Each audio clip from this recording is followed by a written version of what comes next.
Je m'appelle Alice Guy. Je suis née en 1873, à Saint-Mandé, aux portes de Paris. J'ai réalisé des centaines de films. Je suis la première femme cinéaste de l'histoire. Et j'ai été la seule au monde pendant 17 ans.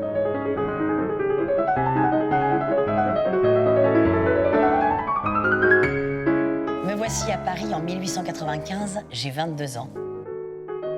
Marmant de courage, je proposais à Gaumont d'écrire une de ses nettes et de les faire jouer par des amis. Ma jeunesse, mon inexpérience, mon sexe, tout conspirait contre moi. Ma vie du Christ coûta une fortune. Je me demande si c'est pas à ce moment-là que Gaumont décida de m'expédier en Amérique.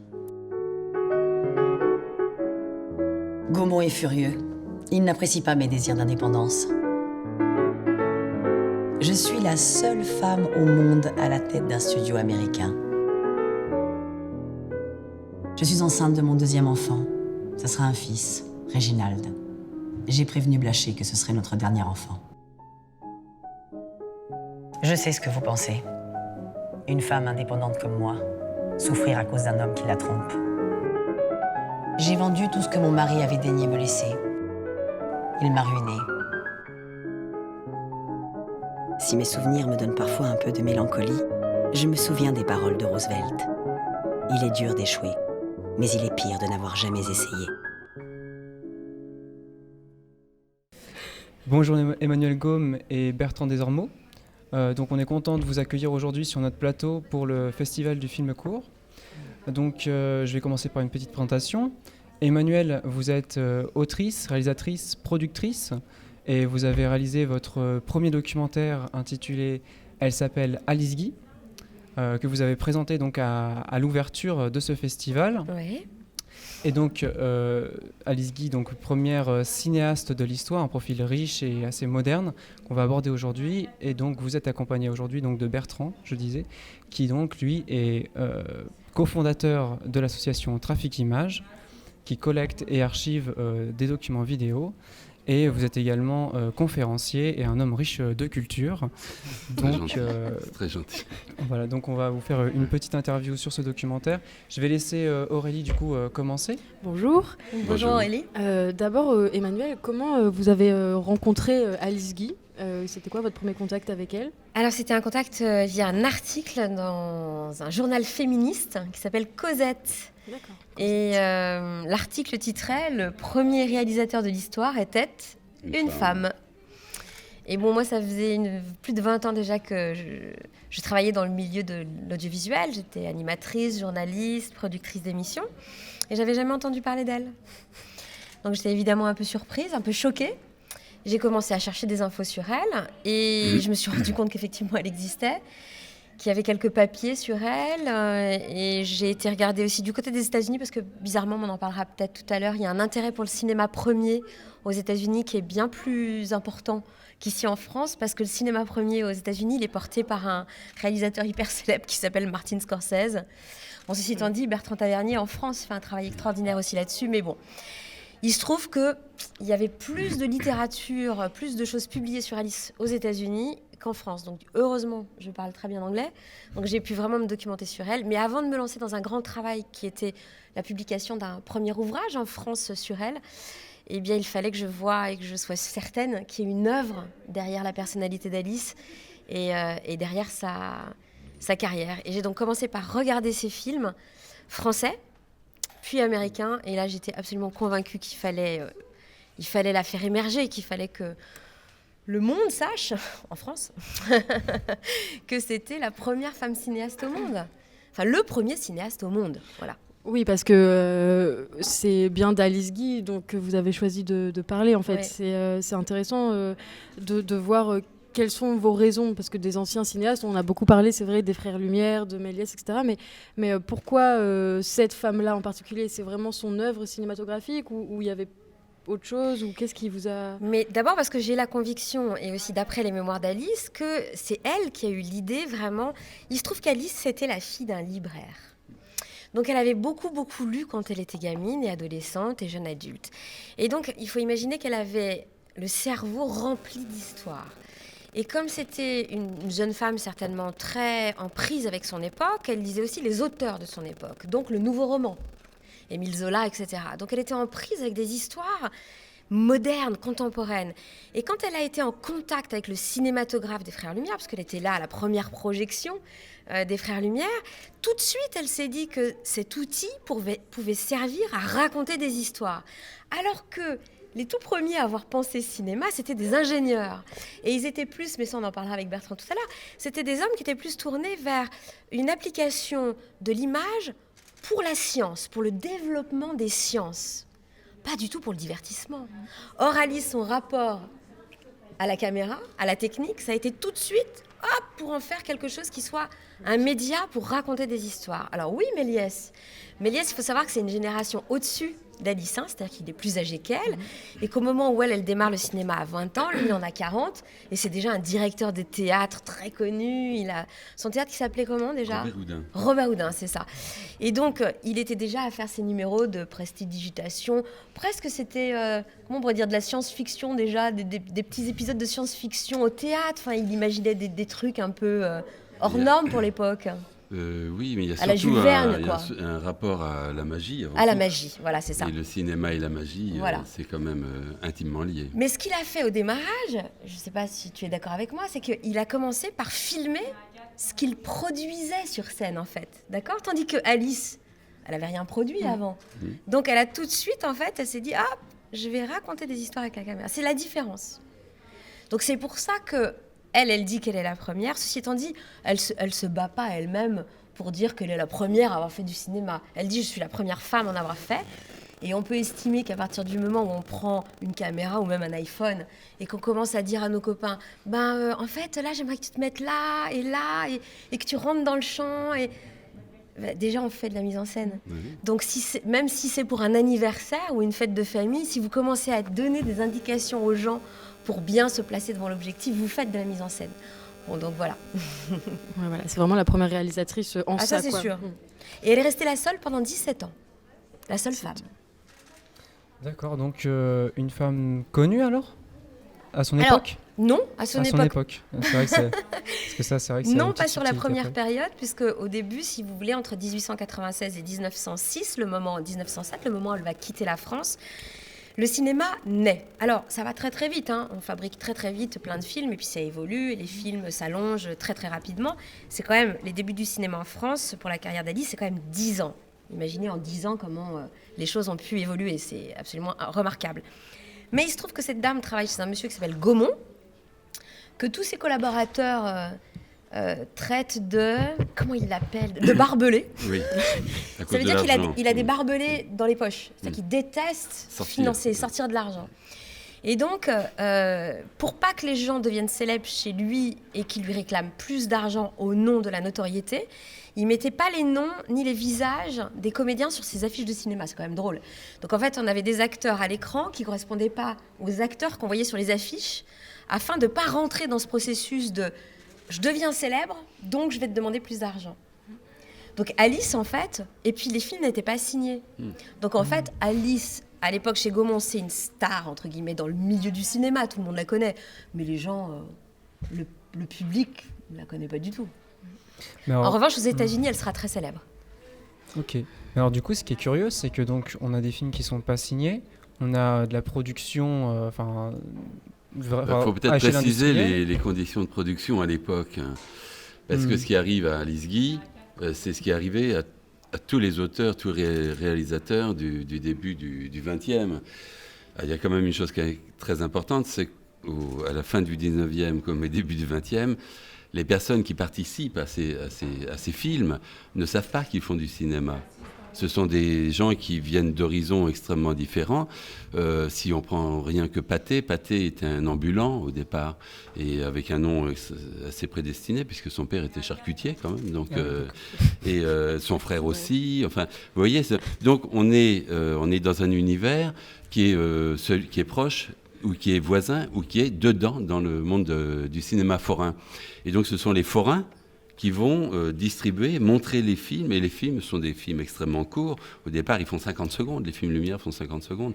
Donc c'est des petites scènes avec un seul écran, et à partir de là, quelque chose va se créer, alors donc Pathé de distribuer d'abord le son avec les systèmes Edison qu'on écoute avec des écouteurs comme aujourd'hui des téléphones portables mais moins sophistiqués et donc il va monter sa petite entreprise à Vincennes et puis après ça va être Gaumont, après ça va être d'autres sociétés mais personne à ce moment-là n'a idée de faire œuvre.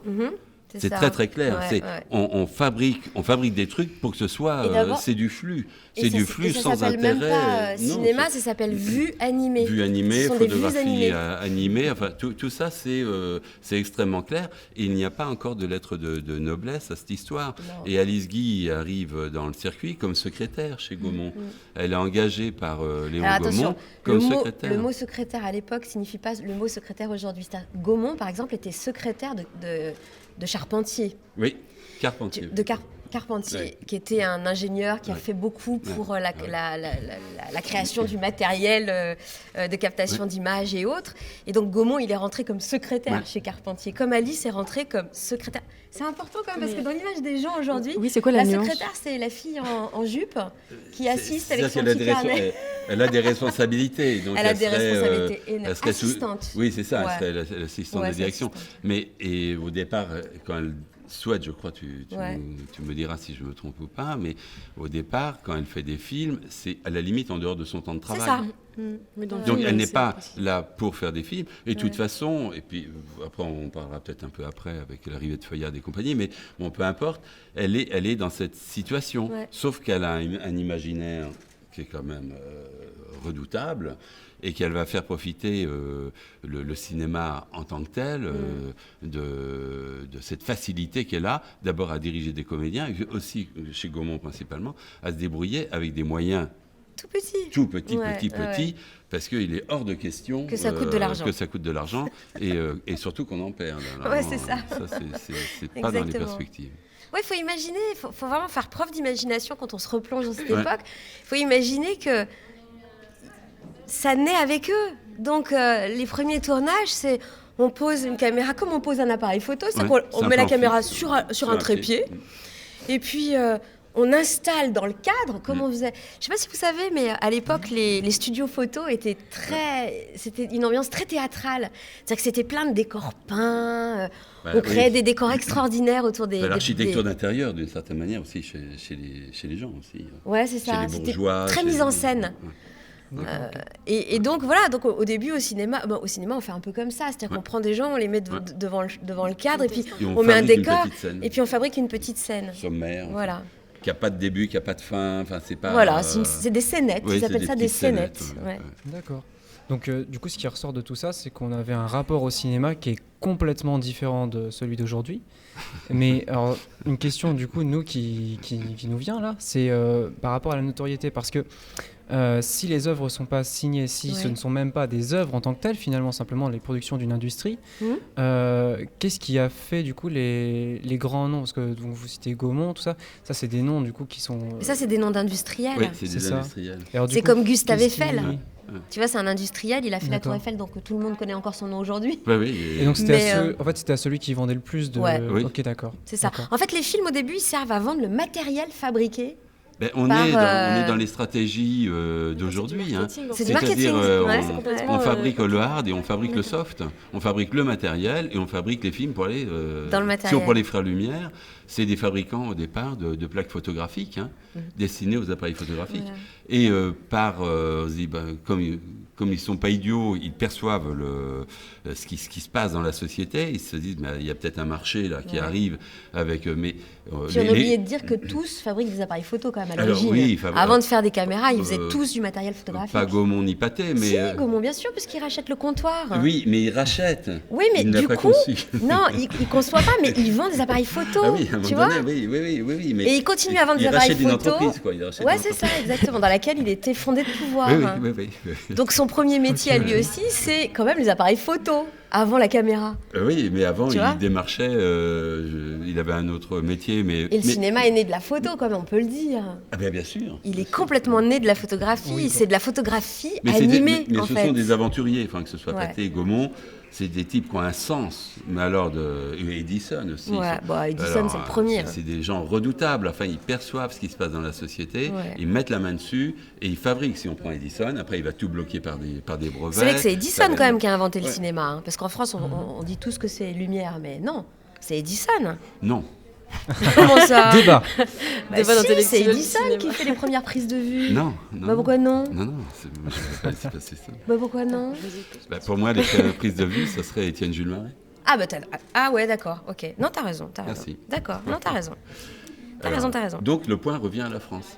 Ouais. Alors, Emmanuel part très bien l'anglais et l'américain. Moi, pas du tout. Alors, donc, mon secteur, ce sera l'Europe. Et Emmanuel, ce sera les États-Unis. Non, mais c'est important. Entre nous, on est d'accord. Les frères Lumière. C'est l'invention du cinématographe. Leur trait de génie, c'est quand même l'idée. Heureusement qu'ils sont passés par là. De la caméra. C'est l'idée d'en faire un spectacle public, surtout. C'est-à-dire d'inventer une machine qui projette l'image. Parce que chez Edison, on faisait quoi? On aborde ce point-là. On était sur des boîtes, quand même. Alors, le point de départ, c'est qu'Edison a fabriqué un appareil pour le son, que je l'ai dit tout à l'heure, et tout le monde écoute avec des tuyaux en plastique qu'on se met dans les oreilles. Pourquoi? Parce que ce matériel est vendu aux forains, que le son, c'est quelque chose qui se propage, et si vous avez une baraque foraine, le son va passer derrière la toile. Donc, si vous payez pour écouter du son avec une espèce de cône, vous savez, vous avez vu ça en image, mais vous entendez la même chose si vous êtes derrière la baraque foraine. Ouais. Si vous mettiez un tuyau en plastique, eh bien, on n'entend pas derrière la toile. Donc, il gagne une fortune comme ça. Et les forains, évidemment, parce qu'il a vendu ses appareils en Europe. Pour le cinéma, il part sur le même principe. Il construit une grosse caisse en bois. Alors là, effectivement, il construit le premier studio, c'est Black Maria aux États-Unis. Enfin, on parle d'Edison. On parle d'Edison. Il fait ses films qui tournent en boucle, mais on regarde à travers. Donc, il y a une personne qui regarde. Tu es tout seul, en fait, face au film. Alors, après, il construit. Il y a des lieux où il y a 10, 15, 20 machines en bois. Les Nickelodeon. Les Nickelodeon. Parce qu'on met un nickel dans la boîte. Voilà. Et donc, c'est vrai? Oui. C'est pour ça ça s'appelle des Nickelodeon. Ça reste pour une personne. Ouais. Et effectivement, ce qu'amènent les frères Lumière, c'est quand même génial. C'est que eux disent non, cette histoire-là, ça va pas, ça se passe pas bien. Donc, on va faire une projection collective. Alors ça, c'est quand même extrêmement important pour la suite des événements, puisque si nous... Alors, il y a une autre chose qui n'est pas mentionnée, mais qui est quand même très, très importante, et qui aurait peut-être... ça aurait peut-être amené aussi l'éradication de tous les êtres humains sur la planète beaucoup plus rapidement que ce qui va nous arriver, c'est qu'au même moment où il y a le cinéma, les forains distribuent les rayons X. Ah ouais, c'est vrai. Au même moment, c'est-à-dire que dans les baraques foraines, vous avez le cinéma et vous avez les rayons X. Alors, à l'époque, on ne savait pas que les rayons X pouvaient être nocifs pour la santé. Aujourd'hui, c'est bien parce que c'était un divertissement de passer aux rayons X. Voilà. Mais, alors, on aimait bien mettre les nanas avec leur truc corseté, parce que du coup, on voyait aussi les baleines du corset, tout ça. On aimait bien mettre des femmes en général. Ouais, c'est vrai, devant la caméra. Avec des corsets. Voir à travers. C'est ce que vous disiez tout à l'heure, Emmanuel. La place de la femme, elle est devant la caméra la plupart du temps. À l'époque, elle est beaucoup devant la caméra, ça c'est sûr, puisque Alice est restée pendant 17 ans la seule femme, et puis elle a formé la première cinéaste américaine, Lois Weber, aux États-Unis. Ouais, alors Lois Weber, c'est très beau, c'est une super belle histoire, parce que Lois Weber, c'était une actrice chanteuse de Broadway, et elle était mariée à son producteur, en fait. Et le producteur, il sent tellement venir avec le cinéma. Il dit, il faut qu'on fasse du cinéma, il faut qu'on fasse du cinéma. Donc, il a amené sa femme, donc Lois Weber, très, très belle, devant la caméra d'Alice, à Flushing, là où elle a son tout premier studio aux États-Unis. Et donc, comme elle est intéressée par la technique, cette femme, une fois qu'elle a chanté devant la caméra d'Alice, elle lui demande comment ça fonctionne. Et c'est une affaire un peu de femme à femme, c'est-à-dire que Alice voit cette nana qui s'intéresse à la technique. Elle est enceinte de 7 mois. Et elle se dit, peut-être que je pourrais la former et elle pourra me remplacer le temps que j'accouche de ma fille. Voilà. Et c'est comme ça qu'elle a formé Lois Weber, qui est la première femme réalisatrice américaine, qui après a fait beaucoup de films. Ouais, c'est beau. C'est beau. Ouais, c'est beau. C'est beau. Alors du coup, on va peut-être recentrer un petit peu plus sur le documentaire. Non, pas de souci. C'est vrai qu'on est parti sur l'histoire. Non, mais c'était très intéressant. C'était très, très intéressant. Par rapport à vous, Bertrand, en étant cofondateur de Trafic Image, tout ça, j'avais envie d'aborder les sources en fait. Parce que du coup pour ce documentaire, il a fallu trouver des images d'Alice. Et du coup, qu'est-ce qu'il en restait ? Quelles ont été les difficultés, les facilités qu'il y a pu avoir pour construire tous ces documents d'illustration alors les sources, moi j'ai été les chercher dans la famille d'Alice. Il se trouve qu'elle a une descendance française. Oui. Excuse-moi, je complète un petit peu. Pardon. Et du coup, après votre développement, avoir le retour de Bertrand par rapport à son association, dont vous pourrez dire deux mots peut-être juste avant pour présenter un petit peu. Parce que vous c'est extrêmement lié. Hein, c'est quelque chose que vous êtes confronté tous les jours, quoi. Donc, oui, tout est vrai, mais si tu y vas, puis après moi je reprendrai après. Allez-y. Alors sur les sources cinématographiques d'Alice, les films aujourd'hui, et c'est Serge Bombert qui m'a expliqué ça. J'adore l'idée que Serge Bombert, qui est un grand spécialiste à la fois de la recherche des films, mais aussi après de leur sauvegarde, c'est-à-dire qu'il les numérise et il travaille sur l'image pour les restaurer, etc. Il a une boîte qui s'appelle Lobster qui est connue dans le monde entier. Donc moi j'ai rencontré Serge Bombert justement pour qu'il m'explique un peu comment tout ça fonctionnait. Et il m'a dit que grosso modo, et après j'ai lu ce chiffre dans tous les livres, donc tu me diras si tu as à peu près les mêmes sources, grosso modo il ne reste plus que 10% de la production mondiale des films muets. Donc, en effet. Ouais, il reste que 10%. Donc c'est un chiffre un peu effrayant. Mais après, heureusement, comme il faisait beaucoup de films, vu que c'était d'abord des films très courts, puis des films moyens, puis après des films de moyen métrage, on va dire. Hein. C'était des films qui faisaient jusqu'à 40-50 minutes. Là, je parle vraiment des années 10. Du coup, pour Alice, ça veut dire qu'il en reste quand même une centaine. C'est pas mal. Donc ça fait beaucoup de petits films chez Gaumont, jusqu'à son plus long film chez Gaumont qui fait 40 minutes, qui est La vie du Christ. Et après, aux États-Unis, ses tout premiers films, ils sont déjà au plus long de ce qu'elle faisait chez Gaumont. Et après, évidemment, le nombre de bobines augmente, donc on a des films qui vont jusqu'à 1 heure. Donc aux États-Unis, ils sont tous gérés par des institutions, on va dire. Il n'y a pas l'équivalent du CNC, mais voilà, c'est des institutions qui gèrent ça. Ils sont bien conservés. Et ils sont relativement accessibles. Et puis, ils sont aussi édités en DVD, puisque les droits d'auteur aux États-Unis pour Alice Guy, ils sont tombés. Donc, en fait, on a très facilement accès aux films d'Alice aux États-Unis, via les éditions DVD, par exemple. En revanche, en France, comment vous dire, les films d'Alice sont chez Gaumont.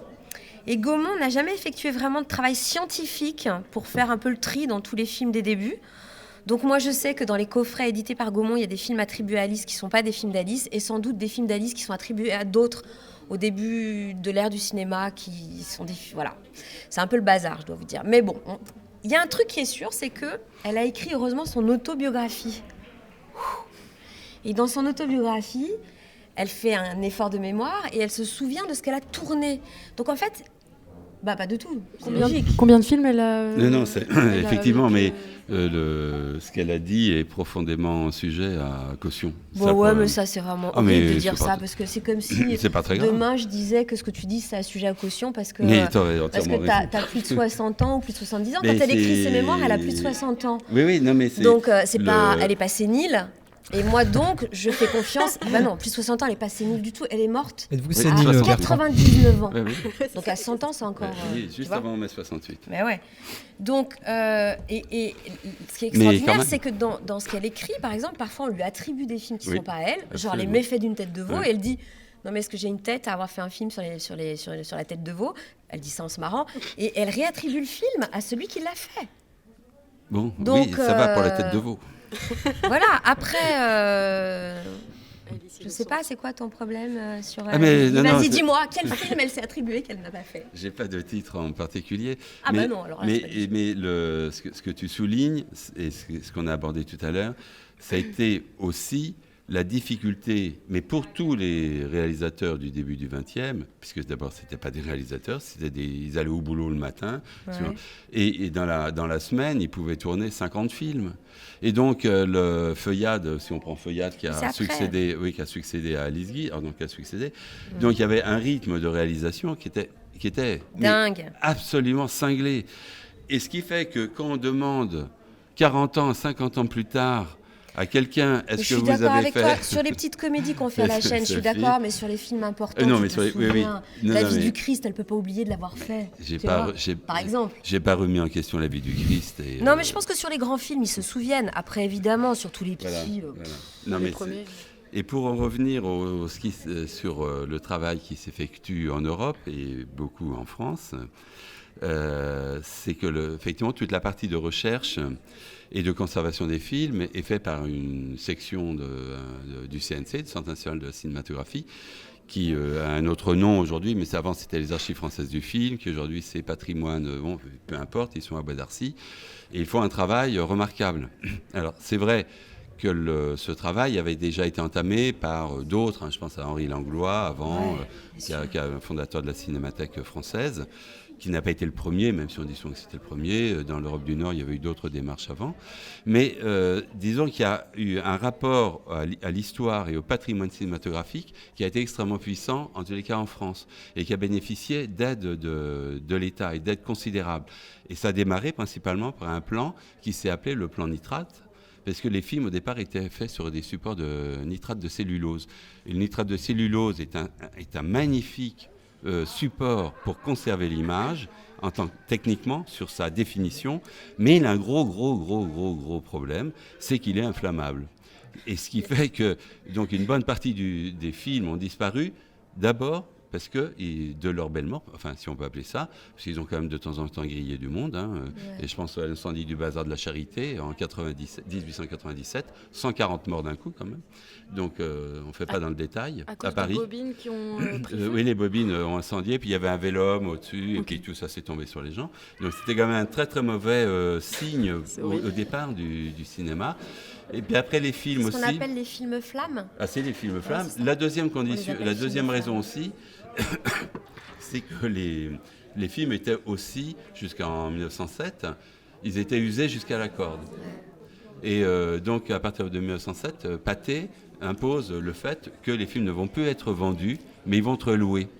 Et ce qui fait que les maisons de production, à la suite de ça, détruisent les bobines pour ne pas qu'elles repartent dans le circuit de distribution. Ce qui fait que les producteurs eux-mêmes vont détruire leurs films. Et la troisième raison pour laquelle les films ensuite les films muets ont beaucoup disparu, c'est qu'entre les deux guerres, entre la guerre de 14 et la guerre de 40, il y avait un besoin de refabriquer de l'armement. Puisque vous savez qu'il y a eu un deuxième conflit mondial. Et donc, le nitrate était parfait parce que c'est de l'explosif. Donc, on a récupéré tous les supports films pour les remettre, pour faire des bombes. Voilà. Alors, ce qui fait que quand vous additionnez tout ça... Ça fait beaucoup. Ça fait beaucoup. Et en plus, à l'époque, personne ne se souciait vraiment de l'art cinématographique. Aujourd'hui, ça serait impossible. On dirait qu'il y aurait des associations. Mais à l'époque, une des premières histoires du cinéma, c'est celle, je crois, de Charançol, qui est sur 40 ans de cinéma. Donc, vous voyez, on doit être au début des années 30. Enfin, vous voyez, alors après, les histoires vont arriver, que ce soit Bardèche et Brasillac ou Sadoul, mais on n'est pas encore on est dans l'art cinématographique. Surtout les années 20 vont être un bouleversement extraordinaire avec tout ce qui est aussi bien années 10, années 20, entre les États-Unis et la France, parce qu'il y a des luttes, et l'Europe, parce qu'il y a des luttes idéologiques. Et c'est pour ça que le cinéma va se développer aussi en partie, parce que chacun va défendre une idéologie à travers un spectacle, et un spectacle en images, et un spectacle en images qui est muet. C'est quand même génial de pouvoir faire des films. Vous êtes aux États-Unis et les films, ils traversent l'Atlantique. Ils peuvent aller au Japon, etc., puisqu'ils sont muets. Ça ne veut pas dire qu'il n'y a pas de la musique, qu'il n'y a pas du bruit. Et à partir donc, ce sont des enjeux idéologiques. Donc, alors, si l'Union soviétique même avec toutes les contradictions qu'on peut y voir, mais tout le cinéma était un cinéma sous une forme de propagande également. Parce que le cinéma américain, évidemment, et le cinéma soviétique, évidemment. Et où il y a la première mort du cinéma, c'est le cinéma parlant, si on veut. Puisque le cinéma, à ce moment-là, devient parlant. Et à ce moment-là, il est réduit à son champ territorial. Voilà. Et là, après ça, il n'y a plus de cinéma. Dans les anecdotes rigolotes, le cinéma tout de suite s'est intéressé à l'actualité. Ah oui. Et Étienne Arnaud, donc, qui était un cinéaste qui avait été engagé par Alice Guy à la Gaumont, qui était un grand copain de Feuillade, est parti à l'aventure aux États-Unis et il était dans les studios Éclair, qui étaient dirigés par un monsieur qui s'appelait Charles Jourjon, qui avait une maîtresse qui était une très jolie comédienne, qui était sur le Titanic. Et donc cette jeune femme, comme c'était une femme, a été sauvée du Titanic, puisqu'on sauvait d'abord les femmes, les enfants et ensuite les messieurs un peu fortunés. Des jolies femmes, tu veux dire. À peine elle est arrivée, à peine son retour dans les studios, ils ont tourné le premier film sur le naufrage du Titanic. Ça, c'est magnifique. 3 semaines après le naufrage. Et ils ont sorti le film avec, dans le rôle de l'héroïne, cette jeune femme qui était sur le Titanic, qui était une actrice des studios Éclair. Il faut imaginer que déjà à l'époque, quoi, vraiment, ils faisaient du business. Quoi. Ouais, c'est ça. Et là, ils faisaient du business sur une histoire Sordide. terrible, terrible. qui allait remuer... Mais si on aborde ça, cette question du vrai et du faux, c'est dès le départ... énormément de films vont être consacrés à l'actualité, à la grande actualité, pour la distribuer après à travers les forains, mais ce sont des actualités reconstituées. Ouais. Donc ça peut être le couronnement fait par Méliès du roi d'Angleterre qui s'appelle... Charles V. Bon, enfin bref, c'était avant le Brexit. Et le couronnement n'a pas eu lieu à la date puisque le roi... Il a été mis en scène par... Et il est tombé malade. Ce qui fait que normalement le film devait passer le soir du couronnement. Le roi tombe malade, mais le film est fait. Donc le film du couronnement était fini avant, puisque le couronnement était repoussé, je crois, en juillet. Donc il y a eu 3 ou 4 mois de décalage. Et le roi, donc machin de truc, là, a vu le film avant et il a trouvé ce film extraordinaire. Super. Et il pensait même que le film était mieux que l'original. Et ça, c'est extraordinaire. C'est étonnant. Et je crois que c'est ce film qu'a retrouvé Serge Brombert.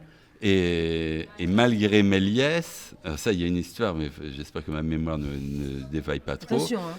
Mais parce que par humour, parce que on n'a pas été Serge Brombert là tout à l'heure, et c'est un garçon qui a beaucoup d'humour. Et donc il a réussi à trouver 2 copies filmées du même endroit, mais donc légèrement décalées, puisque les caméras étaient décalées. Et on voit, donc ça donne une impression de relief. Donc on a pu voir en projection, il s'était amusé à faire une projection comme ça, avec 2 vues décalées de 2 mètres ou 3 mètres. Voilà. L'événement était tellement important, il ne fallait pas rater le film. Voilà.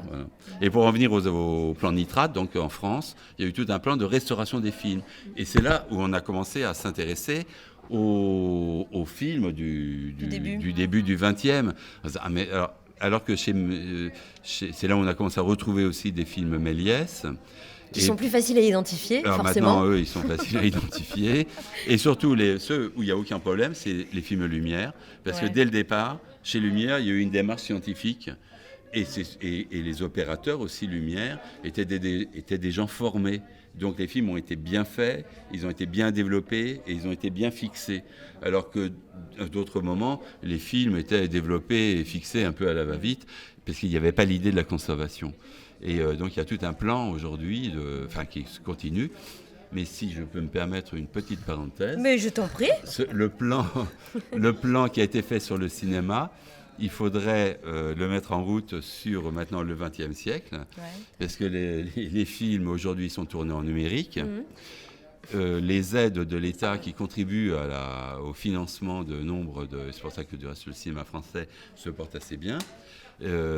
Par contrat, les producteurs devraient remettre une copie film aux films qui sont tournés en numérique. Et très rares sont les producteurs qui le font. Et donc aujourd'hui, il y a un grand risque. Il y a déjà il y a déjà pas mal de films tournés depuis les années 2000 qui sont en état de déperdition parce que les fichiers ne se conservent pas bien. Alors, on est en train de restaurer tout le cinéma, une bonne partie des films du XXe siècle. Et aujourd'hui, d'une certaine manière, on est en train de fabriquer la perte de mémoire avec des moyens colossaux, techniquement géniaux. Mais par contre, le numérique ne se conserve pas bien. Une pellicule tournée dans les années 90, si elle est bien conservée, on l'a encore, mais des fichiers numériques des années 2000, eh bien, voilà. Mais c'est Pixar qui a été obligé de retourner des bouts d'un de ses films. T'avais entendu ils ça, avaient perdu. Parce qu'ils avaient perdu, en fait. Ce qu'il y a de marrant, c'est qu'on retrouve, avec un petit peu d'ironie, le comportement des producteurs du début du XXe. C'est les mêmes comportements avec ceux qui vendent du flux. Et qui ne se soucient pas de la pérennité. Ils ont tout inventé au démarrage et on n'a rien fait derrière de plus. Même en matière de contrat, de tout, quoi. Enfin, tout est là dès les débuts du cinéma, c'est très marrant.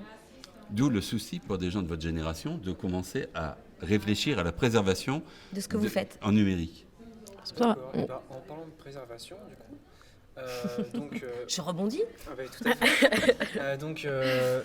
Donc Alizgi du coup est finalement plutôt bien loti. Je veux dire, il y a quand même pas mal de documents qui restent. Ouais, ni plus ni moins bien que ses contemporains. Et comme ça semble être une fille, peut-être plus que d'autres. Ouais. Parce que si tu regardes dans les coffrets Gaumont, c'est assez équilibré. Léonce Perret, Feuille. On va partir sur Léonce. Non, mais tu vois, mais même Étienne Arnaud. Enfin, je veux dire, il ne reste pas rien. On a retrouvé plein de trucs. Puis comme dirait Serge, les films ne sont jamais perdus. Ils ne sont pas encore retrouvés. Alors ça, c'est le travail, de toutes les archives régionales et de sociétés privées comme celle de Serge. C'est qu'il y a un travail de petites mains quasi quotidien qui existe dans beaucoup de pays d'Europe aujourd'hui. En France, aujourd'hui, on doit être une vingtaine d'associations avec des régions. En général, ces associations ont démarré dans des régions avec une connotation extrêmement identitaire, marquée. C'est la Corse et la Bretagne. C'est les deux régions en France qui ont démarré dans les années 80. Et à Angoulême, du moins sur la région Poitou-Charentes, nous, avec Daniel Iblot, on avait commencé en 95. Exactement en 94, à l'occasion du premier siècle du cinéma. Et il n'y avait rien dans la région Poitou-Charentes à l'époque, ni du reste dans la région Aquitaine. Et donc là, nous, on a commencé ce travail. Mais rechercher les films de cette époque. Alors, on cherche, nous, tous les films en déshérence, mais on cherche, nous, des films. On ne cherche pas des vidéos. On cherche des films. Film. Et quand on trouve des films, on ne va pas dire, tiens, c'est du 16, c'est du 35, c'est du Super 8. Donc, on a trouvé pas mal de 35 et du 35 nitrate. Et donc, voilà, parce que quelqu'un qui a dans sa grange... mais ça existe encore aujourd'hui. Ça existe encore. Et en ce moment, on a, pas chez Serge, mais ça va peut-être arriver chez Serge, en ce moment, c'est aux Archives françaises du film, donc au service patrimoine, dont j'ai du mal à mémoriser sa nouvelle appellation. On a à peu près une quarantaine de bobines qui sont en cours de restauration. Quelle période alors la période, elle va des années juste... ça date, c'est d'après la guerre de 14. Après la guerre jusqu'à à peu près fin des années 20. D'accord. Et on a par exemple un document qu'on n'a jamais vu. Puis certains, on les a regardés comme ça, avec une loupe, etc. Donc on voit à peu près, et d'autres pas du tout. On en a un, moi je ne sais pas ce que c'est, mais c'est marqué aérodrome d'Angoulême. Alors quand on voit la vie de l'aérodrome d'Angoulême, ce qui lui est arrivé, et puis les procès qu'il y a eu entre le département et Ryanair, je trouvais ça assez rigolo. Et par exemple, on a un document sur la ville de Rochefort, qui est un document mais remarquable, qui fait 25 minutes, où... c'est une manière de présenter la ville, ses bâtiments, ses monuments, et en même temps ses commerçants. Et avec des imitations de comiques qui vont de magasin en magasin. On en a aussi beaucoup sur l'Afrique. C'est l'époque où la France a pas mal de colonies. Donc on a tout un film sur des légionnaires dans le sud marocain. Et comme ça. Donc, alors là, les films nitrates, ils sont déposés pour des raisons de sécurité dans les réserves. C'est un ancien fort Vauban à Bois-Arcy, et donc par petites cellules, parce qu'il faut faire attention à ce que ça pète pas. Ouais, Ok, d'accord. Donc juste, alors parce que du coup, j'étais parti pour une petite question. Je disais donc, bon, à Alizgi, donc il y a quand même des documents. C'est une femme qui a été importante pour le cinéma. Et du coup, il vient la question de l'éducation. Oui, est-ce que vous, aujourd'hui, vous étiez donc professeur à l'ESI, est-ce que vous avez beaucoup entendu parler, est-ce que vous avez mentionné Alice Guy dans vos cours ou est-ce que vous l'avez connue? Est-ce qu'il y a une évolution au niveau de la place de la femme aussi? Bon, désolée, mais voilà. Mais pourquoi tu t'excuses? Non, parce que je fais une grande question, parce que c'est vrai que je parle d'Alice Guy, mais plus généralement... Je ne l'ai pas connue personnellement. Oui, non. Mais elle est morte en 68, donc j'aurais pu la connaître. Ah, pardon. J'avais 18 ans. C'est Alice Guy que j'ai vieilli. J'avais le bel âge en 68. Et oui, j'ai parlé d'Alice Guy, bien évidemment. Alors, j'ai parlé d'elle, comme de Léonce Perret, parce que j'ai fait en particulier tout un cours. Donc, l'ESI, c'est une école supérieure qui emmène les étudiants à Bac plus 5. C'est l'école européenne supérieure de l'image.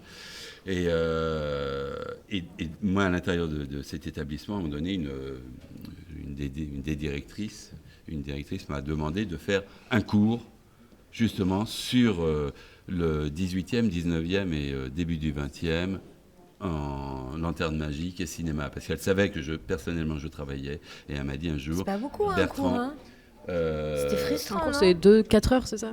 Oui, ouais. Et puis, mais alors... C'était un cours de 4 heures, mais c'est surtout que les étudiants, je les avais plusieurs années. Et donc, c'est pas comme au lycée ou au collège. Moi, j'ai eu des étudiants en deuxième année, j'intervenais pas en première année. Et après, d'autres venaient même à 4 et 5, ils venaient à mon cours. Ouais, c'est ça, j'avais envie. Voilà, et donc, c'est un moment qui a été passionnant pour moi de faire ces cours. C'est comme ça. Donc, par exemple, j'ai évidemment bien parlé de l'entreprise Gaumont, d'Alice Guy, et après de Louis Feuillade, parce que vous rencontrez des personnages extraordinaires. Mais on se demande pourquoi c'est pas enseigné tous les jours. Mais pourquoi? C'est vrai parce que j'ai des amis en école d'art qui n'ont jamais entendu parler de Alice Guy. Pourquoi c'est pas enseigné? Parce qu'il y a des bonnes écoles d'art et des moins bonnes. Ah. Mais pourquoi on n'enseigne pas les débuts? Donner des noms. Pourquoi on ne parle pas des débuts du cinéma? Mais ça, pourquoi on ne parle pas des fondations? Mais j'interviens aussi maintenant plus, puisque j'ai un peu plus de temps, et maintenant j'interviens aussi plus dans les lycées. Et parce qu'il y a une éducation à l'image qui me semble, mais c'est même pas indispensable, c'est obligatoire. Ouais, c'est incroyable. Enfin, vous, évidemment, de votre génération, ça me paraît, vous êtes nés, mais plus que dedans. Et on ne sait pas, il n'y a pas d'enseignement où on parle de l'articulation de deux plans. Qu'est-ce que c'est qu'un plan qui suit un autre? Pourquoi il y aura des plans un peu plus longs? Qu'est-ce que c'est qu'une écriture cinématographique?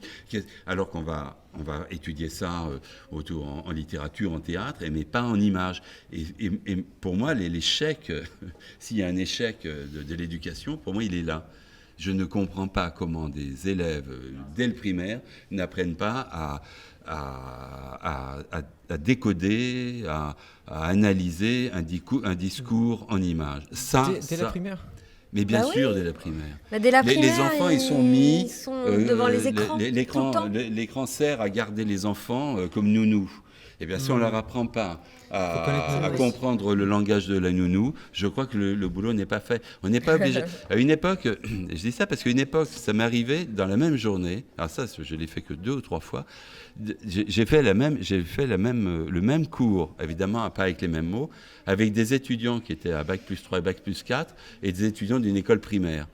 C'était super rigolo de montrer à partir de films muets comment on peut expliquer des films qu'on va sans doute peut-être passer tout à l'heure, ou des films d'Alice Guy. Parce que des enfants, vous montrez des films muets à un enfant. D'abord, il va croire qu'il est puni. Qu'est-ce qu'il a fait au bon Dieu? Bon, c'est redoutable, des films en noir et blanc, tout pourri avec des rayures. Et donc, au départ, il ne le vit pas très bien. Et puis, 10 minutes après, il dit, tiens, est-ce que je pourrais pas en voir un autre? Il faut bien... On ne rentre pas comme ça dans l'univers d'Alice Guy ou de Feuillade ou peu importe. Mais si on vous donne juste une clé, et on explique pourquoi ça a été fait comme ça, ils ne sont pas plus idiots que et quand on a 20 ans, c'est pareil. Quand on a 50, c'est pareil. C'est comme la peinture. On a une sensibilité, on ne l'a pas. Ou des images. Vous voyez des images publicitaires toute la journée. C'est pareil. Il faut les comprendre, il faut les analyser. Tu es d'accord quand même que quand on fait du cinéma aujourd'hui, ne pas avoir cette culture du cinéma pure narration par l'image, c'est s'amputer, se priver d'une manière de penser la narration au cinéma. Parce que pendant 30 ans, on a fabriqué de la narration par l'image pure. Or, le cinéma, c'est bien ça quand même à la base. Sinon, c'est du blablabla. Et tu crois pas que c'est un peu le patatras de la nouvelle vague qui nous a un petit peu mis dedans, là, de ce côté-là? C'est-à-dire que d'un coup, on était dans le verbe beaucoup. Alors, pour moi, dans ce que tu dis, il y a deux choses. Ouais. Soit on est dans le verbe, soit on est dans l'expérimental. Et moi, je distingue deux choses. Ouais. Alors moi, je suis pas du tout un adepte de la narration pour la narration. Par exemple, il y a une phrase, la fameuse phrase qui est attribuée à Gabin. Qu'est-ce que c'est qu'un bon scénario? Un bon film, c'est une histoire plus une histoire plus une histoire. Voilà. Moi, je trouve que cette réponse est profondément affligeante. Pour moi, prends ça dans les dents, Gabin. Oui, mais l'avantage, c'est qu'il n'est pas là pour répondre. Voilà. Donc là, j'ai un avantage sur lui. Et non, le langage de l'image, c'est peut-être un scénario, une histoire, mais c'est aussi comment deux images qui n'ont pas été obligatoirement filmées pour être assemblées peuvent provoquer du sens. Ouais. Et ça, moi, c'est pour ça que je travaille sur le cinéma amateur. Parce que le cinéma amateur n'a pas cette contrainte de dire je vais faire un scénario bien écrit avec un monsieur et une dame, bon, ils vont se rencontrer, clac, ils vont tomber à un moment, ils vont se disputer, puis voilà. Non, et le cinéma aussi, c'est aussi mettre des choses d'une façon abrupte, en opposition, et ou peut-être rien à voir, et de cette manière, Feuillade l'a fait, puisque c'est dans la série Les Vampires, comme il avait filmé des choses en Espagne qui n'avaient rien à voir, et qu'il a intégré dans la série des Vampires. Bon, il s'est amusé à recycler. Et c'est pour ça que Feuillade a été en particulier extrêmement apprécié par les Dadaïs, par le mouvement Dada et après par Breton.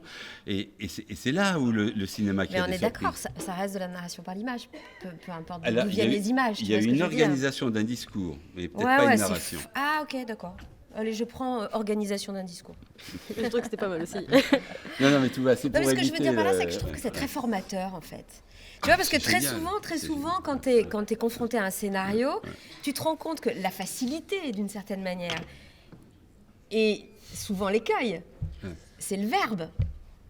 Ah oui, au lieu du plan. L'écueil, je le vois dans les téléfilms aujourd'hui qui sont produits par les chaînes de télé, où on fabrique du verbe avec... c'est à un moment donné, mais tu l'as peut-être fait, j'étais dans des personnes qui lisaient les scénarios avant d'avoir des financements du CNC et des chaînes. Quand on voit les trois quarts des scénarios des téléfilms français, alors là, par contre, je les trouve profondément affligeants. Je ne ferai pas cette critique par rapport à la nouvelle vague, pour laquelle j'ai une grande admiration. Moi aussi, j'adore, je suis fan. Et qui ont permis de régler le cinéma des années 50 à coups de pelle. C'était pas mal. Voilà. Et ça fait vraiment du bien au cinéma. Ouais, c'est sûr. On en avait besoin.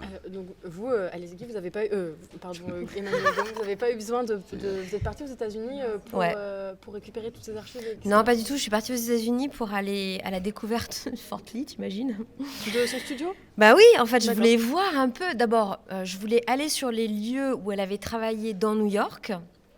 Je voulais voir un peu ce qui restait, ce qui restait pas. Bon, je peux te dire que j'ai été très déçue parce qu'il reste très, très, très, très peu. Et donc, j'ai été au niveau de la 125e rue. Et puis, j'ai traversé le pont. À l'époque, il n'y avait pas de pont. Eux, ils étaient en bateau, quoi. Ils faisaient la traversée en bateau pour aller tourner de l'autre côté et créer leur studio. Et je suis arrivée à Fort Lee. C'est la banlieue de New York, en fait. D'accord. Mais à Fort Lee, il y a un petit endroit extraordinaire avec des types passionnés comme lui qui ont monté un musée qui s'appelle le musée de Fort Lee et qui est consacré en fait au cinéma premier. C'est des Européens, non ? Non, c'est des Américains. Le type s'appelle Bob Mayer. Il est complètement fou de l'histoire de sa ville. Et donc, il a rassemblé toutes les archives dans un musée qui est très beau, qui est dans une grosse maison en fausse vieille pierre à l'américaine, là. Et il a plein de photos, plein de documents qui ont trait à l'histoire de Fort Lee. Et on a de la chance, il nous reste un film, qui est un film dans le film, qui a été tourné par Maurice Tourneur. Et comme c'est un film qui raconte l'histoire d'amour d'un comédien pour une jeune fille qui veut devenir comédienne, tout a été tourné à l'intérieur des studios. Donc en fait, c'est le film qui montre comment on fabriquait des films au début des années 10 à Fort Lee. Et c'est le seul témoignage en images qu'on a. Et tu vois tout, tu vois les salles de séchage, séchage, c'est dur, hein, oui. Les salles de séchage. Le laboratoire. Laboratoire, jusqu'à la petite salle de projection où le producteur vient voir et dit ça me plaît, ça me plaît pas. Donc oui, j'étais à Fort Lee, moi comme ça j'ai pu rencontrer. Et alors, le monsieur a organisé un grand parcours, donc il y a des panneaux partout dans Fort Lee avec les images qui correspondent à l'emplacement des studios. Donc quand tu es fan de cinéma premier, quand même, c'est chouette. Parce que tu vois, il te faut un peu d'imagination, mais d'un coup, tu as un peu ça là. Ouais, ça va bien. Et j'ai été sur la tombe d'Alice, bien sûr, qui est pas très loin de Fort Lee, qui est à Wayne, dans le New Jersey. Donc j'ai poussé jusqu'à fait le devoir de mémoire. C'était hyper émouvant. Ah mais je te jure, je pensais pas. Vous êtes vraiment. Je pense que quand on écrit un livre sur quelqu'un, qu'on le filme et qu'on prévoit. Je suis un peu allée lui demander l'autorisation, en fait. J'ai été la voir pour. Et elle te l'a accordé, bien entendu. Écoute, il m'a semblé qu'elle n'était pas. Les esprits sont. Ouais, je crois qu'elle était. Non, pour aimer le cinéma, il faut croire aux fantômes. Ah ouais, t'as raison. Je crois que s'il y a quelque chose, on ne peut pas aimer le cinéma et pas croire aux fantômes. Le cinéma a été fait juste pour une seule chose, c'est faire revivre des gens qui ont disparu. C'est sa fonction. Autrement, il n'en aurait pas. Et aujourd'hui, ce qu'on fait, c'est de faire, alors en 3D, en tout ce qu'on veut, mais au départ, c'est ça. Qu'est-ce que ça veut dire que de voir des personnes sur un écran qui bougent et vous êtes dans le noir? C'est quand même vachement étrange comme situation. Et puis vous vous mettez à plusieurs, parce que peut-être qu'à plusieurs, on va se réconforter. On aura moins peur. Et on aura moins peur. Et pourquoi on adore les films gore? Pourquoi on adore les films machin? Et pourquoi on va aller avec des copains, des amis, des filles, tout ça, pour aller voir des trucs horribles sur un écran avec des zombies et tout ça? Et puis, on n'est pas dupes, on sait bien que c'est pas vrai. Mais on a peur quand même, on pleure parfois. On rit. On a des émotions. C'est quand même vachement bizarre parce qu'on n'est pas complètement idiot. On sait bien que c'est sur un écran. Et on est quand même naïf. Donc ça veut dire qu'il y a quelque chose dans nous. Tu parles de fantômes. Moi, c'est vraiment la petite fille d'Alice, qui était donc une très vieille dame, parce que malheureusement, elle a disparu, qui m'a mis en connexion avec sa grand-mère. Elle me disait, ma grand-mère est morte en 68, tu es née en 1968. Alice Guy est née à Saint-Mandé, je suis née à Saint-Mandé. Je te jure que c'est vrai, je suis née à Saint-Mandé. Et là, j'ai commencé à un peu avoir peur. Et puis, je continue à fouiller dans les archives et je tombe sur le contrat de mariage d'Alice Guy, qui a été fait avenue Georges Mandel, je te le donne en mille, avenue Georges Mandel dans un cabinet donc, de notaire, qui a été le notaire qui a fait mon contrat de mariage, le premier en tout cas. Donc, autant te dire que la petite fille d'Alice Guy, pour elle, c'était clair. C'était clair que j'étais en connexion avec elle. Mais tu n'as pas tiré sur ton mari? Non, pas encore. D'accord. Pas encore. Elle a tiré sur son mari? Ouais, elle a essayé de tuer son mari. Ouais. La grand-mère de... Non, Alice. Non, mais elle avait de bonnes raisons. Hein. Non, c'est pas une raison, mais enfin... Et après, voilà, toi, aussi, j'avoue que quand je t'entends parler un peu du côté de la science, moi... Je me suis un peu... J'adore aller à la recherche de la vérité. Et je ne crois pas beaucoup à la vérité, sauf effectivement quand elle a une démonstration scientifique. Et j'ai bien tout de suite compris, quand j'ai plongé dans les archives d'Alice, qu'elle était cinéaste. C'est-à-dire qu'elle était tout le temps dans la mise en scène de tout, même dans sa propre existence. Et donc, je ne vais pas nier le fait qu'elle a fait aussi œuvre d'imagination quant à sa propre existence. Ça, par exemple... sur sa naissance et sur le fait qu'elle soit métisse ou pas, on ne saura jamais. Il faudrait sortir le corps d'Alice de sa tombe et faire des recherches génétiques pour savoir si son père était vraiment son père ou si c'était ce fameux Indien Mapuche. On ne le saura jamais. C'est ce qu'on appelle de la légende familiale. Dans toutes les familles du monde, il y a des légendes. Il se trouve que elle... il peut y en avoir. Après, il peut y avoir des vérités qui ne sont pas dites aussi. Hein. Dans ton livre, toi, il n'y a pas d'ambiguïté. Mais parce que moi, j'ai recréé cette époque-là. Ce qui n'est pas ambigu non plus, c'est que c'est marqué roman biographique sur le livre. Et pour moi, c'était très important de lui rendre hommage par le biais de ce qu'elle avait contribué à inventer, c'est-à-dire la fiction. La fiction. Non, je rêve, appel aux étudiants et aux étudiantes, je rêve qu'un jour, un homme ou une femme passe 10 ans, 15 ans de sa vie pour réaliser une thèse scientifique, c'est-à-dire un véritable travail scientifique. Et un véritable travail scientifique, tu es d'accord avec moi, c'est 10 ans, 15 ans, 20 ans d'une vie sur un personnage. Ça ne peut pas se faire en moins. Moi, j'ai modestement travaillé 4 ans sur elle, ce qui m'a paru déjà une éternité. C'est mais je sais bien que... c'est une vie. Et ce travail scientifique n'est pas fait. Il n'est pas fait. En tout cas, l'idée que ce soit c'est Antonio, le père. En tout cas, ça fonctionne très bien. Ouais, ça fonctionne bien, mais tant mieux. Enfin, moi, je me fais bien cette idée. Moi aussi. Alors, il y a comme chose... Mais non, on en parlera après. D'accord. On ne va pas commencer la discussion sur le livre. Ok, d'accord. T'avais une question, je crois, à poser, là ? J'en ai plein, mais oui, je voulais savoir, est-ce que en étant allé aux États-Unis, vous avez travaillé là-bas ? Est-ce que ou tout votre travail s'est fait en France sur l'écriture et la mise en scène ? En fait, quand on écrit, tu écris ? On écrit un peu partout toujours. C'est-à-dire que quand on a un travail en cours, on écrit partout. Parce que dans le film, un truc qui est assez présent, c'est qu'on voit qu'Alice a beaucoup de mal... qu'elle part aux États-Unis, en fait, parce qu'en France, il y a des conditions de travail qui sont assez difficiles pour elle, à savoir qu'une femme qui dirige, c'est compliqué, en fait. Et c'était pour savoir est-ce que vous aviez connu aujourd'hui... est-ce que vous aviez eu une équipe, je sais pas, des personnes qui aient travaillé pour vous et qui étaient... comment ça se passe, en fait, le travail ? Voilà. Comment ça se passe le travail ? J'ai pas... du coup, est-ce que c'est plus facile de diriger dans un autre pays, en l'occurrence aux États-unis, ou est-ce qu'en France... Non, désolée, je me suis mal exprimée. Ce qu'Alice dit dans ses mémoires, c'est que en France, elle a un peu calqué son rapport aux hommes sur celui des hommes, puisqu'elle était la seule femme. Donc, comme Gaumont, c'était quand même un mec qui gueulait beaucoup pour asseoir son autorité, elle a un peu fait pareil. C'est-à-dire qu'elle asseyait son autorité en faisant sa grosse voix. Et elle arrive dans les studios américains et elle fait pareil. Oui, alors, tac, je veux ça là. Et les Américains elle dit, ils n'étaient pas dans le même rapport. C'est-à-dire qu'ils partent du principe que quand quelqu'un est nommé patron, il est légitime. Donc, quand il dit quelque chose, on le fait. Alors qu'en France, on est toujours dans une espèce de bataille de contrôle, de pouvoir, de légitimité. Est-ce que ça a changé ou pas ? Ça, je pourrais pas te le dire, franchement. Il y a des metteurs en scène qui sont... gueulards, mais ça veut pas dire qu'ils ont... C'est une question de personnalité, quoi. Non, d'abord, ils le sont pas tous, vraiment. Non, pas tous, heureusement. Heureusement, mais moi, j'ai pas de...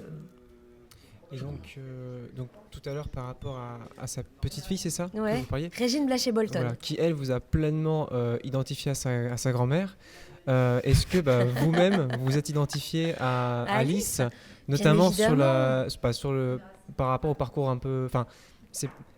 Dans sa tête, c'était pas ça, mais finalement, elle a eu un parcours un peu féministe. De notre regard aujourd'hui, c'est ce qu'on voit. Et donc, est-ce que dans la façon de défendre votre film et toute l'aventure que ça a engendré, est-ce que vous êtes retrouvés dans ce parcours-là ? Non, alors par exemple, j'ai pas été invitée au festival de films de femmes de Créteil parce que je n'appartiens pas au mouvement féministe officiel, on va dire. C'est-à-dire que moi, je pense que tous les gens qui sont intelligents dans cette salle, ils sont féministes, hommes et femmes. Puisque quand on aime l'humanité, on aime toute l'humanité. Et donc, on a envie de défendre toute l'humanité. Il faudrait inventer un mot, par exemple, pour les gens qui n'aiment pas les enfants et qui les maltraitent. Comment ça pourrait s'appeler ? Des êtres humains ? Des gens comme moi ? Non, mais tu vois ce que je veux dire. Donc, il n'y a pas une démarche féministe. Par contre, elle m'a autorisée inconsciemment à devenir réalisatrice. Moi, j'aurais jamais osé faire un film de ma vie si j'avais pas rencontré Alice. C'est elle qui m'a permis ce chemin-là, parce que j'avais jamais rencontré de toute ma vie quelqu'un qui me dise « Mais oui, tu peux faire un film, pourquoi tu pourrais pas faire un film ?»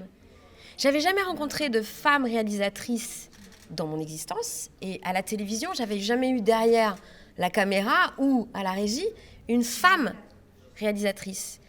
Donc c'est l'histoire de la petite fille noire qui veut devenir danseuse étoile de l'Opéra de Paris. Elle regarde des ballets et elle se dit « Bah non, en fait, je peux pas !» Moi, je voyais que des hommes. À la télévision, je voyais que des hommes. Et dans les émissions de cinéma, je voyais quasiment que des hommes. Après, je voyais beaucoup d'actrices, mais très peu de réalisatrices. Donc, voilà, c'était un peu l'endroit impossible. En plus, automatiquement, dans ce métier, moi, on m'a mis devant la caméra. En me disant, c'est ta place.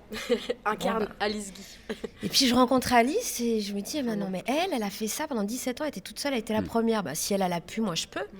Et aujourd'hui, si j'ai un message, je ne suis pas tellement porteuse de messages, moi, c'est pas mon truc, mais j'espère que ce film vu par d'autres filles donnera envie aux filles de faire comme elle. C'est-à-dire de se dire, dans le fond, allez, brisons les tabous, les barrières, allons-y, faisons des films. Le roman pour moi, le roman est très clair que tu as écrit.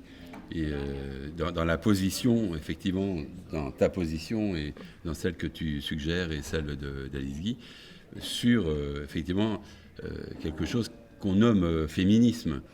Mais c'est mis à chaque fois en soulignant une contradiction ou une impossibilité ou une absurdité et que le système de l'époque, comme celui d'aujourd'hui, continue de générer. Et donc, quand on le lit, on voit évidemment le combat d'Alice Guy, sa position, mais évidemment celui de l'auteur qui est là et qui dit mais ces choses-là, c'est pas possible. Cette histoire, ce n'est pas possible. Comment maintenant ou même avant, on pouvait tolérer cette différence entre l'état d'une femme, sa situation dans une république et celui d'un homme dans un rapport de domination constant. Il est évident qu'aujourd'hui, c'est plus facile à dire. Et dans les années... en gros, Alice Guy est une personne qui est une pionnière. Bon, c'est vraiment... pionnière. Elle est pionnière du cinéma, mais elle est pionnière là aussi. Elle est comme Juliette Dodu, pardon. Elle est comme... Ou Sarah Bernard avant elle. Voilà, ces femmes... on en a quelques-unes comme ça qui jalonnent. Voilà, non, mais, et puis, c'est les années 70 qui vont... Enfin, sans doute l'après-guerre aussi. C'est hallucinant d'avoir pu... Mais tu vois, en ce moment, on voit beaucoup de choses autour d'Agnès Varda depuis sa disparition. Oui. Et j'ai revu un extrait d'interview hyper touchant d'elle. Et je me suis sentie très proche d'elle à ce moment-là. Elle disait, en fait, au début, je défendais un féminisme joyeux. Et puis, je me suis rendu compte, en fait, que mon combat n'était que douleur. Et je comprends ce féminisme joyeux. C'est-à-dire qu'on a été élevés dans l'idée qu'il fallait qu'on soit bien élevés, nous les femmes. Donc, si on doit emmerder le monde, il faut l'emmerder, mais alors avec le sourire. Hein. Et puis toujours la gentillesse, hein, d'accord ? Sourire, pas de gros mots. Et donc, je voyais Agnès, ça m'a brisé le cœur, je te jure, quand j'ai entendu ça, ce féminisme joyeux. Et je pensais qu'elle avait brisé ces tabous-là depuis très longtemps. Et en fait, jusqu'à sa mort, elle a dû lutter. Quand tu te rends compte que cette dame... Elle a eu un César d'honneur et un Oscar d'honneur, mais elle n'a pas eu de César et pas d'Oscar. Elle n'a eu que des trucs d'honneur. Heureusement, ils l'ont attrapée par les cheveux avant la tombe. Parce que son Oscar, elle l'a eu l'année dernière. Oui, et sa palme à Cannes l'année dernière. Et elle est morte cette année. Vous vous rendez compte ? Agnès Varda, quoi ? Comme dirait l'autre. Non, mais c'est un bel écho à Alice Guy. C'est fou, hein. Non, mais il y a du boulot encore, hein, je vous promets. Et il faut que les hommes, vous nous accompagniez dans cette chose. Parce que, tu vois, on parlait de... Tu as vu ce film qui s'appelle Rebelle ? C'est une comédie populaire. Peut-être pas. Enfin... Ouais, on va arrêter. On va en parler après. Merci. Merci beaucoup, c'était super intéressant. Pardon, je te coupe. Oui, mais pour remercier, parce que je trouve ça super sympa, très intéressant. J'aimerais bien parler encore longtemps avec vous. On va continuer. Mais totalement, c'est super. On reviendra. Vous êtes très intéressant, plein de culture. C'est super riche de partager tout ça. Merci en tout cas. Parole aussi. Ah oui, vous êtes bavard, c'est bien. Non, mais c'est bien. Hein. Attention. Surtout Emmanuel qui parle beaucoup. Ah non. En général, quand on se défend comme ça. C'est très intéressant. Mais j'ai été bien élevé, alors donc je laisse la parole. Mais merci à vous. À bientôt. Merci beaucoup à vous et bon courage à votre festival en tous les cas. Merci. Bonne chance et belle continuité aussi, parce qu'il perdure. Ce sera le mot de la fin. Au revoir. Au revoir. Hier, il y avait le patron du cinéma d'Annecy.